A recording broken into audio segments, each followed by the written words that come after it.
दोस्तों नमस्कार, आप देख रहे हैं अपना YouTube channel be your money manager. दोस्तों, देश के केंद्रीय बैंक भारतीय रिजर्व बैंक यानी आरबीआई ने एक और कोऑपरेटिव बैंक पर प्रतिबंध लगा दिया है। यह बैंक भी महाराष्ट्र में है और बुल्ढाना के मलकापुर में स्थित है। तो किस बैंक पर आरबीआई ने प्रतिबंध लगा है और ग्राहकों के लिए क्या संदेश है, ये सब हम इस एपिसोड में आपको बताएंगे। लेकिन सबसे पहले मैं आप सबसे गुजारिश करता हूं कि अगर अभी तक आपने इस यूट्यूब चैनल को सब्सक्राइब नहीं किया है तो जल्दी से कर ले। साथ ही साथ अपने दोस्तों, रिश्तेदारों, जान पहचान वालों को भी इस यूट्यूब चैनल को सब्सक्राइब करने के लिए कहें, क्योंकि इस यूट्यूब चैनल के जरिए आपके पैसों से जुड़े हुए हर सवाल के जवाब दिए जाते हैं। तो चलिए आगे बढ़ते हैं। तो आरबीआई ने जिस बैंक पर प्रतिबंध लगाया है वह बैंक है मलकापुर अर्बन कोऑपरेटिव बैंक। पिछले कुछ समय से लगातार सहकारी बैंकों पर प्रतिबंध लगाया जा रहा है या उसका लाइसेंस रद्द किया जा रहा है।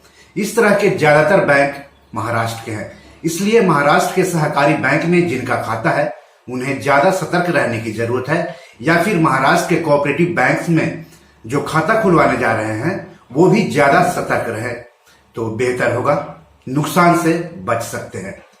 तो बुल्ढाना के मलकापुर अर्बन कोऑपरेटिव बैंक पर 24 नवंबर 2021 को कारोबार की समाप्ति से आरबीआई ने प्रतिबंध लगा दिया है, यानी बैंक अब पाबंदी के साथ कारोबार करेगा।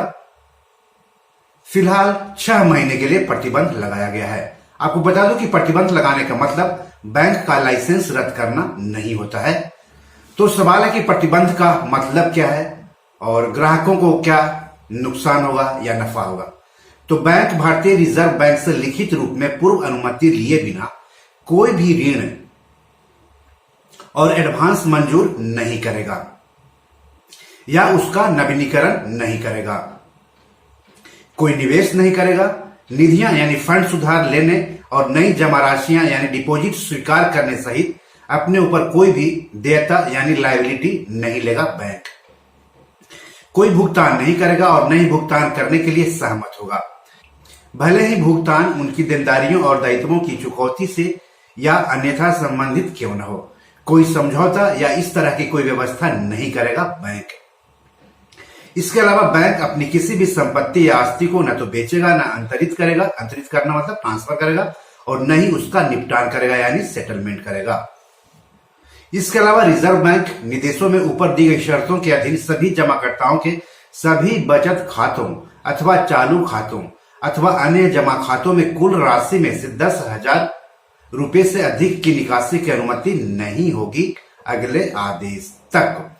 इसका क्या मतलब हो गया? इसका मतलब हो गया कि मलकापुर अर्बन कोऑपरेटिव बैंक में अगर आपका खाता है, किसी भी तरह का खाता हो, एफडी हो, आरडी हो, सेविंग्स अकाउंट हो, करेंट अकाउंट हो या फिर कोई और खास स्कीम हो, उसमें अगर आपका 10,000 रुपए से भले ही ज्यादा पैसे हो, आप 10,000 से ज्यादा नहीं निकाल सकते हैं। और इस 10,000 में आप चेक से निकाले गए पैसे शामिल है, एटीएम से निकाले गए पैसे शामिल हैं, ऑनलाइन ट्रांसफर पैसे शामिल हैं और कैश निकाले गए पैसे शामिल हैं। यानी आप प्रतिबंध के दौरान 10,000 से ज्यादा पैसे नहीं निकाल सकते हैं, भले ही आपके कितने भी पैसे इस बैंक में क्यों न जमा हो।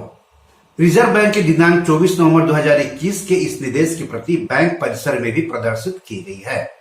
तो अगर आप इस बैंक के ग्राहक हैं तो अपनी शाखा में जाकर के जरूर यह नोटिस देख लें।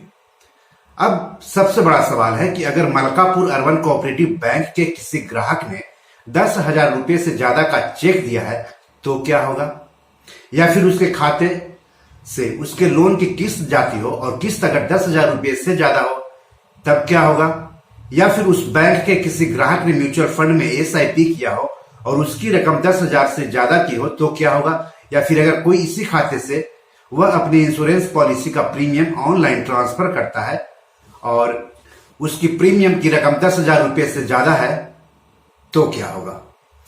ऐसी स्थिति में हो सकता है चेक बाउंस हो जाए, या फिर लोन की किस्त ना जा सके, या फिर एसआईपी का पैसा ट्रांसफर ना हो सके, या फिर इंश्योरेंस का प्रीमियम नहीं जा सके। तो फिर ग्राहकों के सामने उपाय क्या है? ऐसी स्थिति में ग्राहक द्वारा जारी किए गए चेक को रोक देना चाहिए और दूसरे बैंक का चेक देना चाहिए। लोन की किस्त के लिए भी जहां लोन है वहां से बात करके या तो किस्त दूसरे बैंक के चेक से जमा कर दे या फिर कैश में लोन की किस्त जमा कर दे या फिर दूसरे बैंक से ऑनलाइन पैसा ट्रांसफर कर दे। इससे लोन पर डिफॉल्ट होने से आप बच जाएंगे।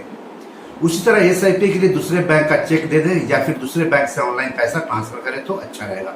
और उसी तरह इंश्योरेंस का प्रीमियम भी दूसरे बैंक के चेक से करें या फिर दूसरे बैंक से ऑनलाइन ट्रांसफर करें या फिर अपने इंश्योरेंस एजेंट या इंश्योरेंस कंपनी से बात करें। और सबसे जरूरी बात है कि चूंकि आपके बैंक पर प्रतिबंध लग गया है और पैसे निकालने पर लिमिट लग गई है, तो आप जल्द से जल्द किसी दूसरे बैंक में खाता खुलवा लें ताकि आप पहले की जैसा ही सारा व्यवहार करते रहें।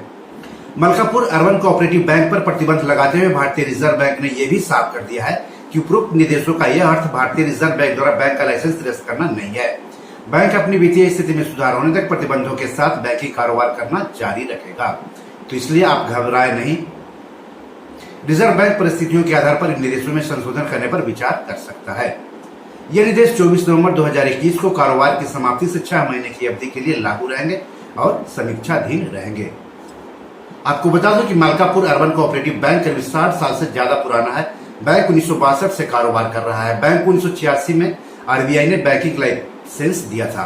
बैंक की महाराष्ट्र में 28 शाखा है, सभी शाखा में एटीएम है। 31 मार्च 2017 तक बैंक के रेगुलर 17,621 ग्राहक थे। दोस्तों, इन दिनों बैंक में पैसा रखना काफी रिस्की हो गया है। ना जाने कब कौन सा बैंक डूब जाए, ना जाने कब किस बैंक का लाइसेंस आरबीआई रद्द कर दे, ना जाने आरबीआई कब किस बैंक पर प्रतिबंध लगा दे और उसके बैंक खाता धारकों को पैसे निकालने पर लिमिट लगा दे।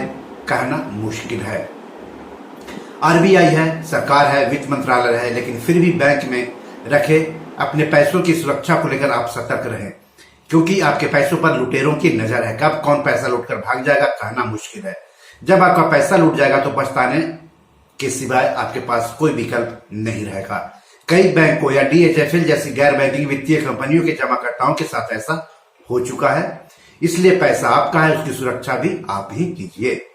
तो बी योर मनी मैनेजर में आज इतना ही। नमस्कार।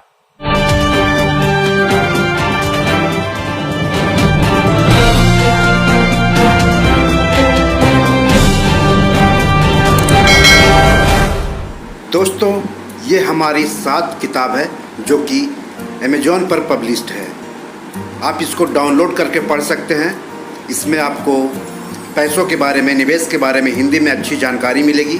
साथ ही साथ कुछ कविताओं की भी किताब है जो ज़िंदगी की हकीकत बताएगी। तो इसे आप डाउनलोड कर सकते हैं। डिस्क्रिप्शन में इसके लिंक दिए हुए हैं।